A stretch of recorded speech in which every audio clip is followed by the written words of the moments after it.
Hi, welcome to Starz Recapped. Today I'm going to explain a Chinese fantasy comedy movie titled Soul Snatcher, released in 2020.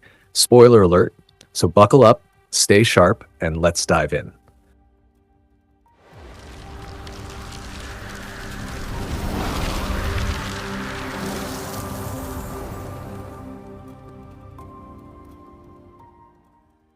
The story begins 500 years ago with a playful little fox chasing a frog through the forest. In the midst of his chase, the fox slips and ends up hanging off the edge of a cliff. Just when it seems like he's about to fall, a kind young boy appears and rushes over to help him. He manages to pull the fox back to safety, but in doing so, he slips on the loose rocks and ends up dangling off the same cliff himself. The fox desperately tries to pull him up using his paws, but his sharp claws accidentally scratch the boy's hand, causing him to lose his grip. The boy falls. The fox races down the cliff in a panic, but it's too late. The boy lies motionless on the ground. Overwhelmed with guilt and grief, the fox begins to cry, staying by the boy's side, his sorrow lingering in the wind. Cut to 500 years later.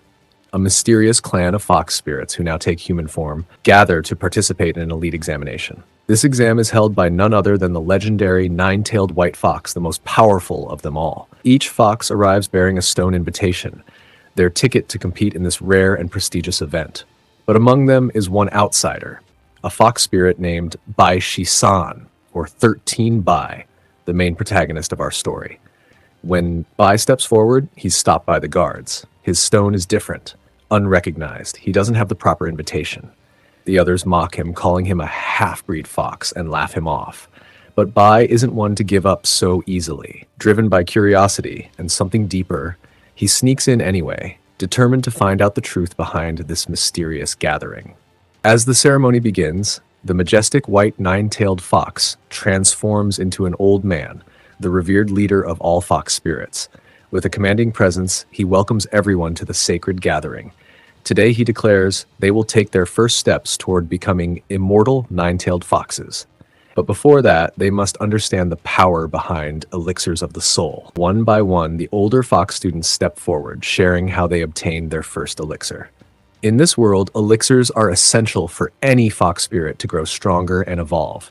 Each elixir earned brings them one tail closer to their true form. But these elixirs don't come easily. They must be drawn from a rare type of human known as a claman. Not every human qualifies. Clamans are born only at specific times and chosen for their unique spiritual potential. The color of the elixir reflects its strength. Most students have only managed to obtain black elixirs, the weakest kind.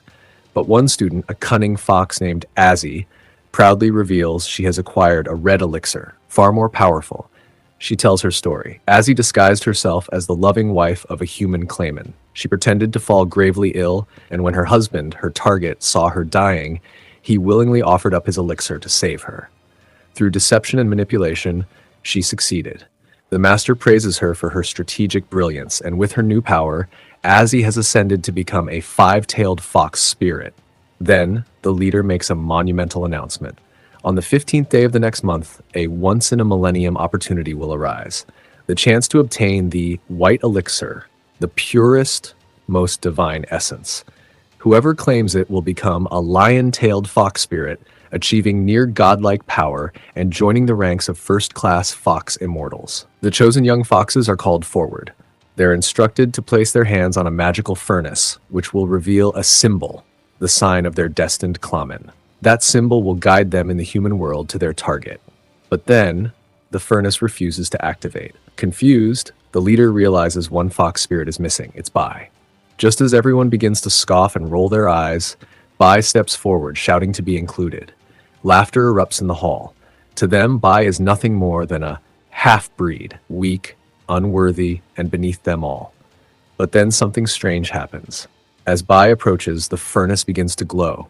It roars to life, reacting to his presence. The hall falls silent. Despite their doubts, the leader has no choice. Bai is accepted into the challenge. One by one, the chosen fox spirits place their hands on the ancient furnace. As their palms touch the glowing stone, a unique symbol appears, the mark of their destined claman. This mark will guide them through the human world, pointing them toward the person whose elixir they must claim. Then comes Bai's turn. He nervously presses his hand to the furnace. Confused, he tries again. Still nothing. The crowd chuckles. The whispers return. He's not one of us. He's too weak. But suddenly, the furnace surges with energy and forcefully pulls Bai's hand onto its surface. A glowing symbol finally appears, but unlike the others, Bai's mark is incomplete. All it shows is a simple image, a pair of long ears. Everyone leaves, like eager to begin their journey. But Bai stays behind, shoulders heavy with doubt. The leader, still in his old man form, sits beside him. He explains solemnly, Bai's incomplete mark means his mission is likely to fail, and if he does fail, the consequences could be deadly. After all, Bai is the weakest among them, a half-breed fox without a full bloodline or a fully developed spirit. Desperate to understand, Bai asks, why am I not like the others? The leader sighs and then, with a cryptic smile, begins to tell a story. Long ago, he says, Bai was an immortal fox born on the spiritual mountains, destined for greatness, but was exiled to the mundane world as punishment. Perhaps, just perhaps, Bai is still meant to rise again. But just as Bai begins to believe, the leader bursts out laughing. I'm just joking, he says casually. He then reveals the painful truth. Bai was the little fox from 500 years ago, the one who cried beside the body of a dead human boy. The leader found him there, mourning alone, and decided to bring him into the spirit realm. Since then, Bai has grown up as a half-breed, never quite belonging anywhere. Now, the leader warns, if Bai isn't careful during his quest, he may revert back into his original form, a powerless creature, cast aside by both humans and fox spirits alike. The weight of the truth crashes down on Bai. He's not just the underdog, he's an outsider, clinging to a dream the world says he can't achieve. But Bai clenches his fist, stares at the mark on his hand, and makes a decision.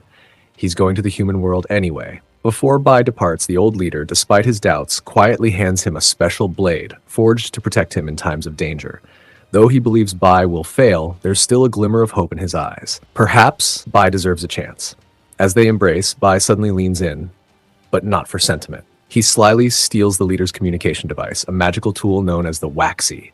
This device is more than just a compass. It can locate nearby clammons and deliver real-time updates. But it has a personality of its own. The voice inside belongs to a spirited girl named Wuxi, who immediately protests, "Return me right now, you little thief!" But Bai ignores her.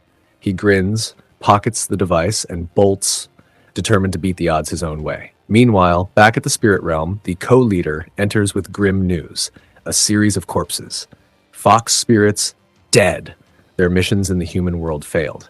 Some were too greedy, others too slow. The human world is proving far more dangerous than expected. The old leader's expression darkens. Though he acted tough, he's now worried, not just for Bai, but for all the young foxes. He turns to the co-leader and gives a solemn order. Go. Watch over him. Keep him safe. Back on Earth, Bai arrives in a quiet village market, blending into the human world. He stops at a bustling roadside restaurant, stuffing himself with food. He's carefree, almost forgetting the gravity of his mission, until a stranger walks in.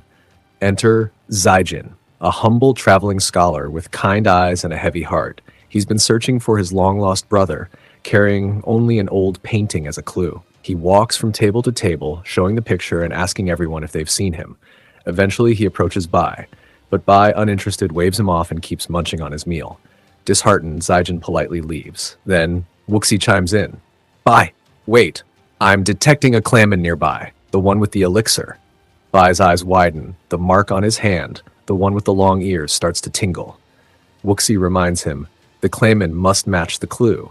Bai quickly gets up and begins scanning the crowd for someone with unusually long ears. But suddenly his attention shifts. In the middle of the market, an elderly man performs a bizarre ritual. He opens a scroll painting of a demon, cuts its leg, and uses its blood to heal a sick child. The crowd watches in awe as the boy recovers instantly. Bai freezes. That's not human magic. It's dark sorcery. The man has real power, and worse, he might be able to sense Bai's true form. Fearing exposure, Bai backs away slowly and disappears into the crowd. He may be clever, but the human world is proving to be more complex and more dangerous than he imagined. As fate would have it, Bai runs straight into Zayin again, but this time quite literally.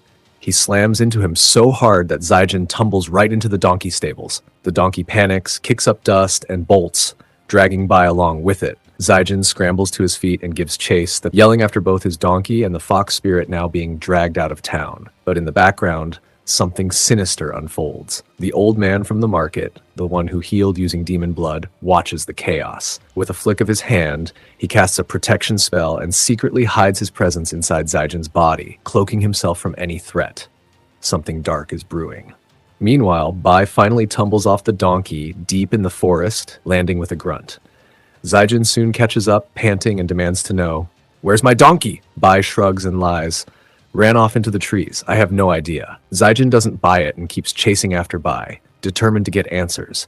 The two bicker and argue, running deeper into the woods until they realize they're lost. As night falls, they stumble across a small abandoned cabin in the forest. With nowhere else to go, they decide to rest there for the night. Bai promises to look for the donkey first thing in the morning. While Zijin rants about his missing donkey, Bai suddenly remembers the mark on his hand, the one with long ears, and then it clicks. Zijin is his claman, the one who carries the elixir, the one Bai is destined to take the soul from. Bai grows quiet, staring at Zijin as they sit beside the campfire. But instead of making a move, something changes. They start talking, really talking. Guessing, Zijin opens up about his journey. He's traveling to the capital to take the Imperial exam, in hopes of becoming a government official. His dreams are big, but his past is even heavier. He tells Bai that the donkey once belonged to his older brother, Diaron, who left long ago to take the same exam, but never came back. No letters, no word, just vanished.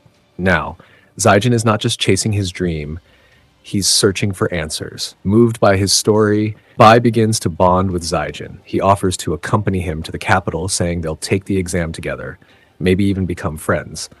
But Zijin, still annoyed about the donkey incident, isn't convinced. Still, he lets Bai stay the night. Little do either of them know, their destinies have just become dangerously entwined. Later that night, while Zijin sleeps peacefully under the stars, Bai silently stares at him, conflicted. The mark, the long ears, everything points to one truth. Zijin is the one with the white elixir. With the elixir, Bai could ascend to immortality, but at a devastating cost. He would have to kill his only friend. Bai tightens his grip on his blade, ready to strike, but suddenly a blinding light flashes. Out steps the co-leader, sent by the fox leader to watch over him. He warns Bai that he's about to make a grave mistake. "You don't take the elixir," he says. "It must be given willingly, out of love or respect. Only by winning Zijin's loyalty can he truly obtain the white elixir. Killing him would mean failure and death." The co-leader adds a bit of advice. Start with something simple, like finding his beloved donkey. The next morning, Bai returns triumphantly, with the donkey. Zijin is overjoyed. What he doesn't know is that donkey is actually the co-leader in disguise. Now that trust is growing, Bai casually suggests, "Let's travel together to the capital and take the exam." Zijin, still grateful, agrees. The two set off, traveling across misty mountains and winding roads, until they arrive in a strange town blanketed in fog. There they learn of an academy that preps scholars before the Imperial exam. They're invited inside by the guest house owner, a tall, mysterious man with a strangely unsettling smile. Inside the academy, dozens of other hopefuls train, study, and prepare. Everything seems fine on the surface. That night, Zijin hears strange noises and wakes up. Curious, he steps outside. A small frog hops past him, leaving a trail of gold nuggets. Intrigued, Zijin follows. The trail leads him to a still pond where the eerie guesthouse owner is waiting. He smiles and tells Zijin, "Look into the water." Zijin leans in and is ambushed. The man shifts into a demon and casts a powerful spell, warping Zijin's vision. Suddenly, the tranquil pond becomes a hellscape, filled with the corpses of scholars who were lured to their deaths by the same frog demon. The giant demon frog attacks, launching its slimy tongue like a whip, wrapping around Zijin. Just as the monster is about to devour him, boom! Bai bursts through the mist, sword drawn, eyes blazing with fury. "Let him go!" A fierce battle erupts. Even though Bai charges in with everything he has, the frog demon is far too powerful. Every strike bounces off the monster's slimy, armored body. Bai knows they're no match, so he makes a heartbreaking choice. He sacrifices himself to save Zijin. He turns to his friend and yells, "Run! One of us has to survive." Zijin escapes, heart pounding, eyes full of tears. But then, plot twist. The frog demon doesn't hurt Bai, instead it smiles. You see, it was all part of their plan. The frog demon is actually Bai's old friend from the spirit realm.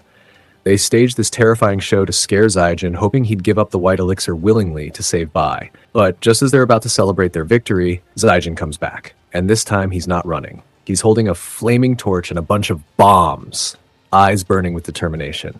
Zijin yells to the frog demon, "Spit him out, or I'll die with him!" Caught off guard, Bai quickly hides back inside the frog, pretending he's still trapped.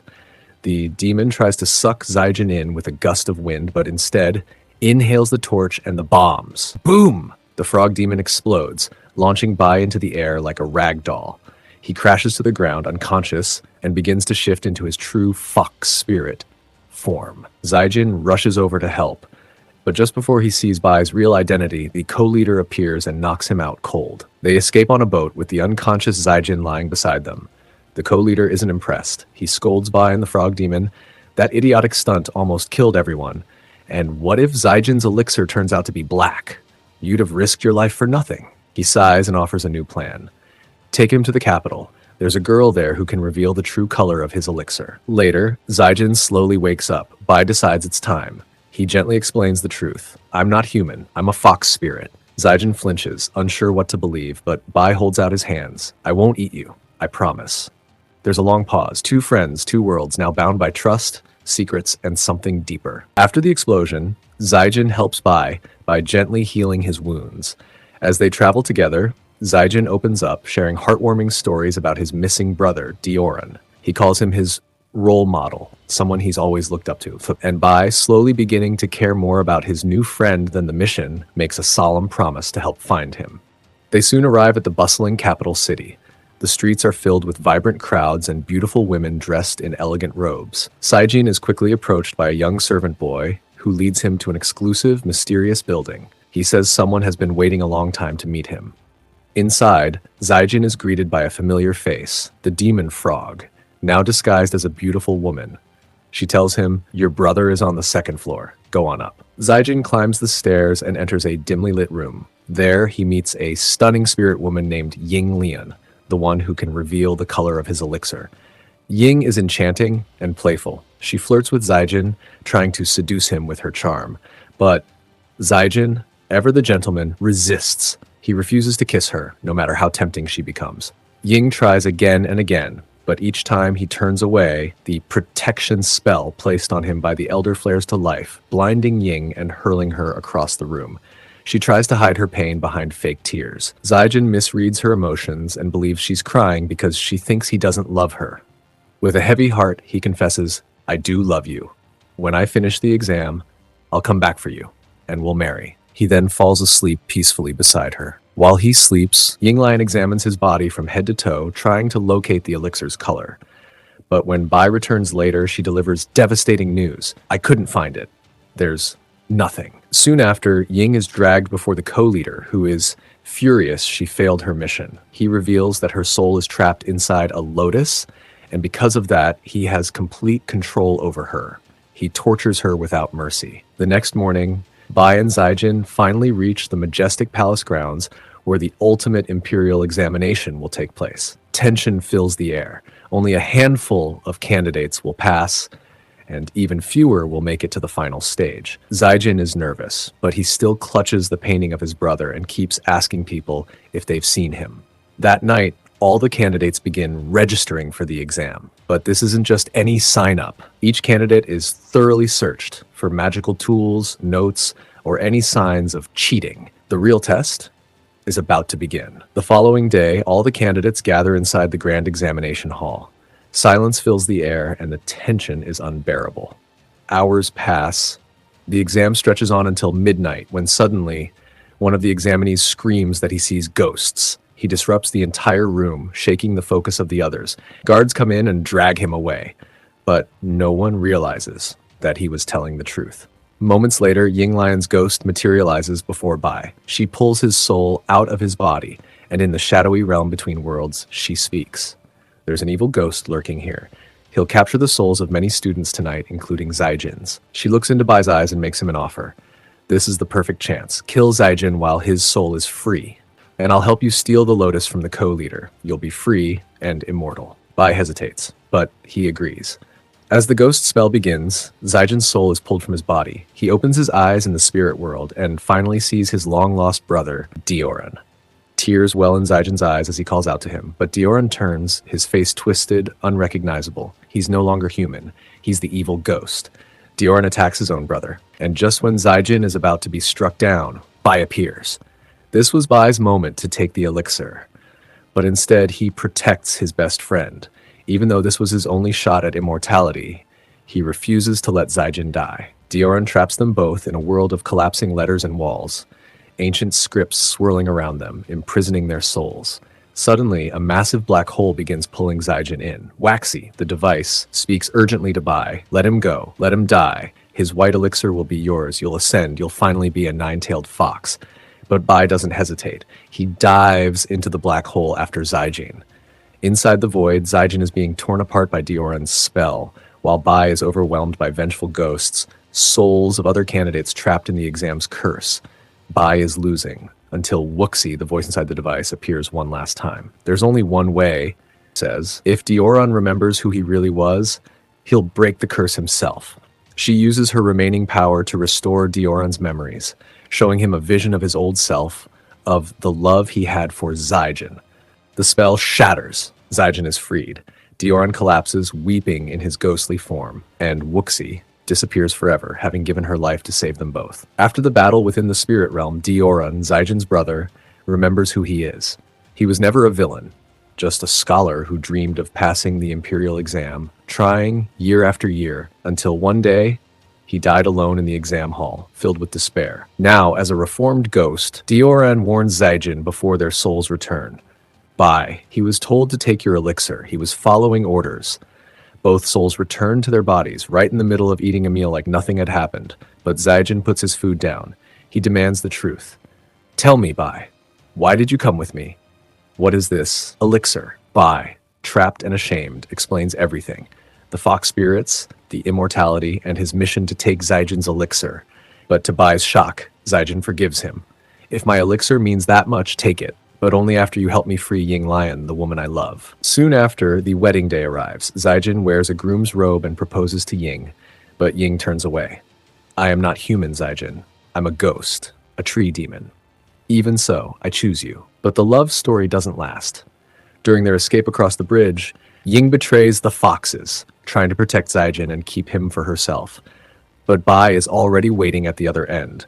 Zijin steps in between them, still believing in peace. Don't hurt her. She's not evil. Suddenly, the frog demon strikes from behind, a blade through Ying's back. Mortally wounded, Ying grabs Zijin and runs. But it's too late. Under a blood-red moon, she begins to fade. Zijin, I never thought anyone would love me. Thank you for letting me feel human, just once.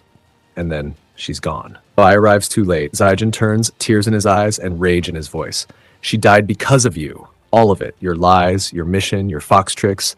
Take it. Take my elixir. Kill me. But Bai is silent, because in that moment, he realizes this isn't just about immortality anymore. After witnessing the heartbreak on Zijin's face, Bai decides to sacrifice himself. He steps into the river, his reflection flickering, and his body dissolves into shimmering silver light. Suddenly, Bai awakens in the fox spirit realm.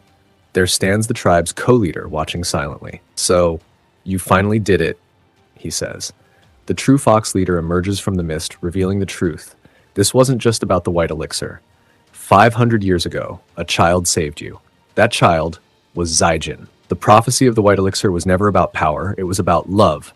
A human and a fox spirit who would willingly sacrifice themselves for one another. The tear on Zijin's hand, dropped from the falling leaf, was the real elixir all along. Cut to Zijin, now searching for Bai. He wanders endlessly until he finds him in a bamboo forest. Zijin, overwhelmed with regret, speaks from the heart. You gave everything for me, and I turned away from you. If my elixir is the only thing that can keep you alive, take it. It's yours. He closes his eyes and prepares to give up his life. But another Bai steps forward from the shadows. That's enough. Zijin turns and realizes the Bai in front of him was never Bai at all. It was the co-leader, disguised. The elixir in your body is black. It's worthless. Your sacrifice means nothing.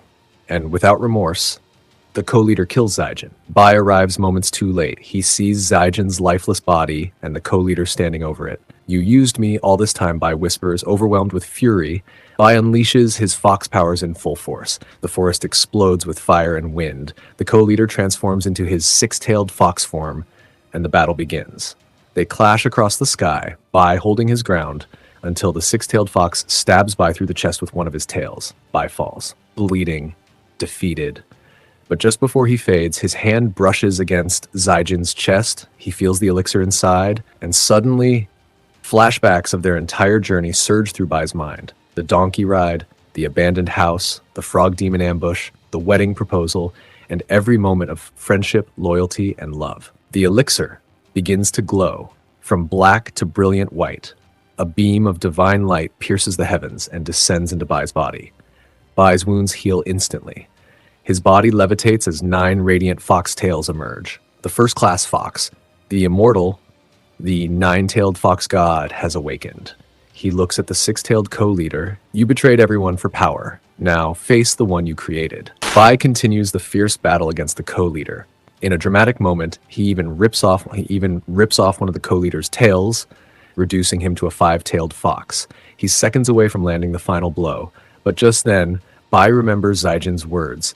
"You'll be the greatest immortal among the foxes, but a good one." And in that moment, Bai lets him go. He chooses mercy, because that's what Zijin would have done. As the dust settles, Bai's 9 majestic tails glow one final time, and then he fades away into the wind. We cut to Zijin, alive, but now back in the bamboo forest, with no memory of Bai or anything that happened. He returns to his quiet hometown to live with his grandmother. She asks, "Why didn't you become an official after passing the exam?" Zijin smiles softly and replies, "My only wish is to stay here and take care of you. That's what makes me happy." But his grandmother notices something.